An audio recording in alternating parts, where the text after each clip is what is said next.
Hey y'all, it's your girl 괚ᴜğᴜ, and I am back with a new Speedpaint, which just so happens to be another Legend of Dragon Ball Tale redraw. But this time, instead of it being Vegeta, it is of the Broccoli Man himself, Broly. And before I jump into my process making this Speedpaint, I would like to say that this video was supposed to be uploaded alongside with the Vegeta Speedpaint, but due to certain time constraints that was not able to be a possibility. So it is uploaded today. With that being said, when I first started doing this piece, I actually was indecisive between two scenes.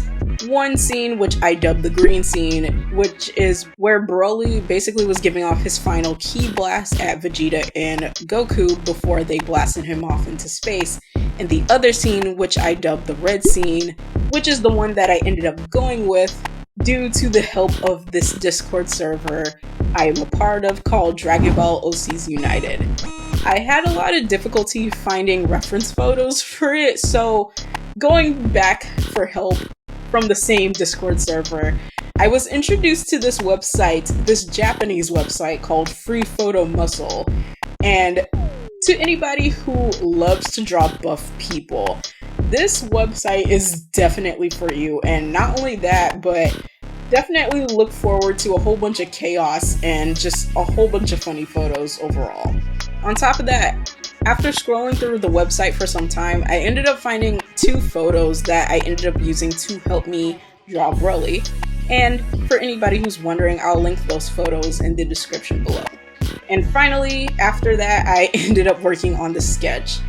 And during the time I was doing the sketch, I wanted to go back to Legend to see if basically I was drawing Broly right in the scene that I was referencing from. And I found that I was drawing him slightly different, and I tried to salvage it by sketching over, I guess, the already pre-made sketch with those like red pigmented pencils to basically mark out the areas that I guess are the improved things that I want to implement into the sketch. And after I did that, I uploaded the paper sketch onto Procreate, and I made other adjustments to Broly, like making him bigger, and that is not the last time that that's gonna happen. One thing I haven't mentioned yet was that I wanted to do a different kind of coloring style for this piece, and I decided to do something way more painterly. And just to let you guys know right off the bat, I did not succeed in this at all. It was a big fail. But at the time that I first started doing it, I looked up so many videos just to try to absorb the information of how to achieve this kind of painterly looking style. I watched people from the likes of Coolin, I watched Blue Biscuits, and just a whole bunch more that I'm just like, I don't even remember at this point. And I even looked up on Pinterest some tutorials on how to achieve this style. And I absorbed enough information to where when I started attempting this painterly style, the one thing that I first noticed was that not only was I able to be more free and loose with the coloring, I noticed that, especially if it was a success, this piece would have taken way less time. But like I already said, the whole painterly thing failed, and part of the reason, not even part of the reason, the main big reason as to why it was a big fail for me was because one thing that I realized, especially after watching way more tutorials on this painterly style, I noticed that everybody, for their sketches, they use a brush that has a low opacity, and I certainly was not doing that. And I realized this when I was drawing, or I guess painting over Broly's hair, and I tried to then salvage it by making a new sketch, and this time I tried to make it more cleaner and stuff like that.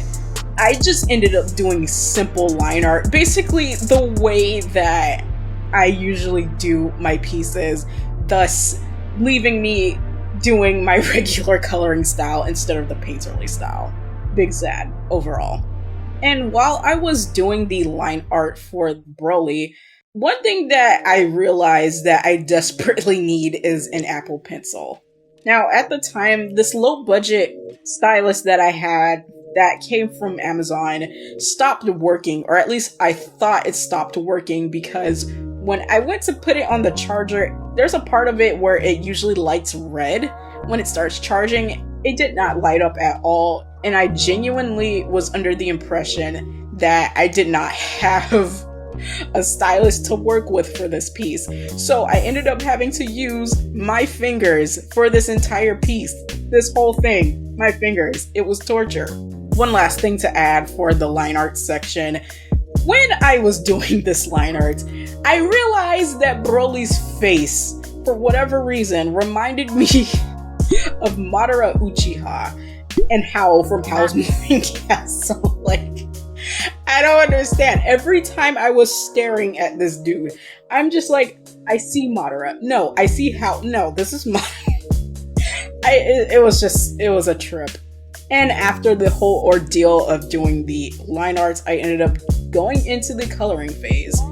And even though I was not attempting the painterly style anymore, there was things that I did the first time in that style that I kind of wanted to implement in this new coloring layer, if you will. And one of those aspects that I wanted to implement was the ambient lighting.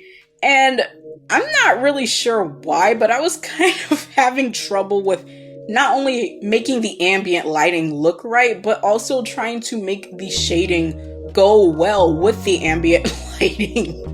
And because of this, I went back to the homegirl Colleen for this.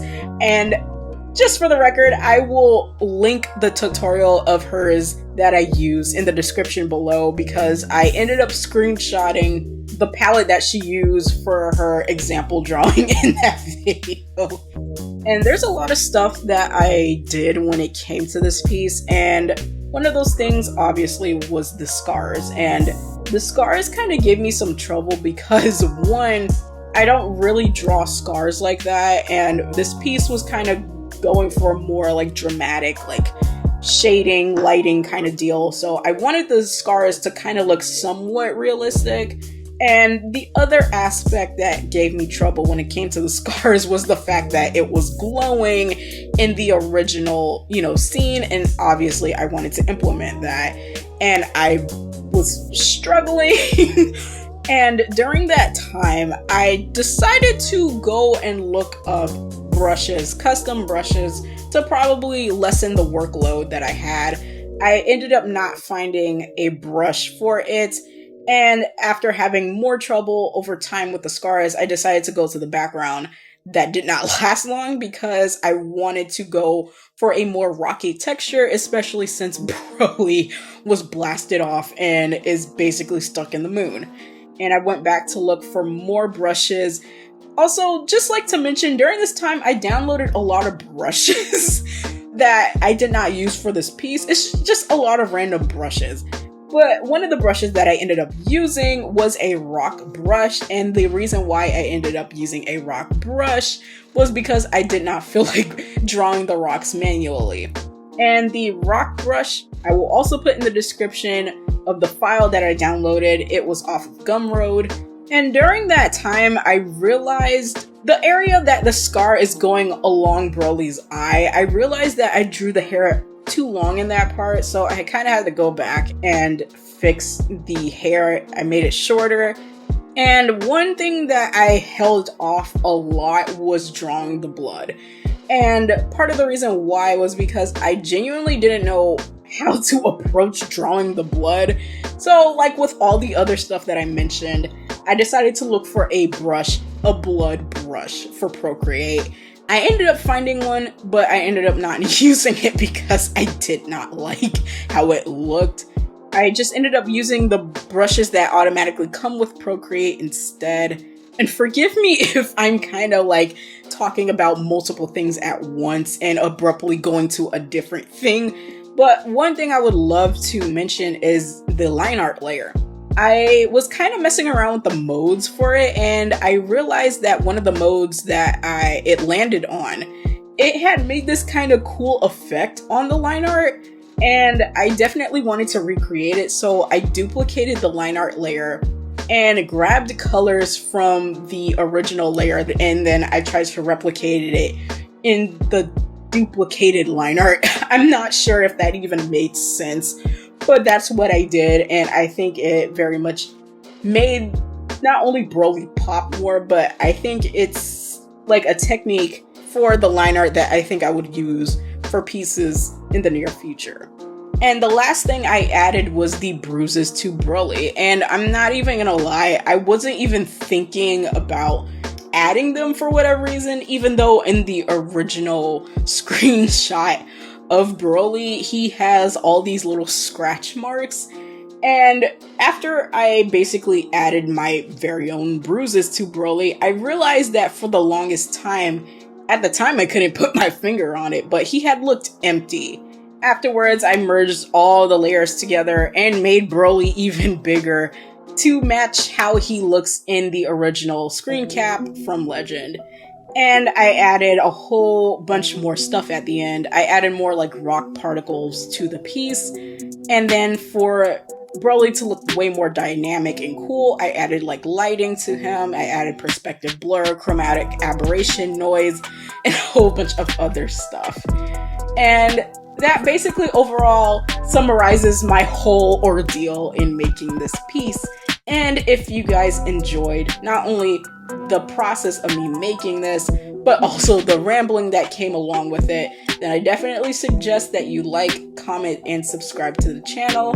Check out my other social media platforms, and if you have not seen Legend, I definitely recommend you see Legend. And not only see Legend, but definitely check out the other Legend fan art redraw that came before this one. And finally, I hope you guys have a blessed day, and